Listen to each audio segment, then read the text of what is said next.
মা যখন মেয়ের কাছে টাকা চায়, এমা না 500টা টাকা দে তো, পাশের বাড়ির কাকিমা না খুব ভালো ভালো শাড়ি এনেছে, একখান নেব, আমার বাড়িতে পরা শাড়িগুলো সব ছিঁড়ে গেছে। মাসের শেষ, এখন কোনো টাকা হবে না, তাছাড়া তোমাকে তো ইনকাম করতে হয় না, তুমি কি করে বুঝবে? করো তো বাসন মাজা আর কাপড় কাচা, টাকা কি গাছে ফলে?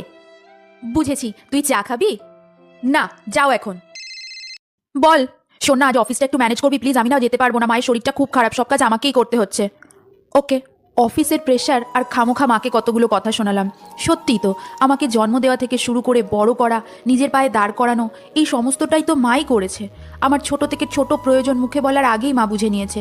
কত শরীর খারাপের রাত জেগেছে, নিজের সব কষ্ট সব চাওয়া বিসর্জন দিয়ে আমার কথা ভেবেছে। আর আমি মাকে এভাবে বললাম? মা ছাড়া তো সত্যিই আমার অস্তিত্ব নেই, তাই না? সরি মা, আমি তোমার জন্য 4টে শাড়ি এনে দেবো। আমি তো ভুলেই গেছিলাম, আমি তো তুমিই বলো।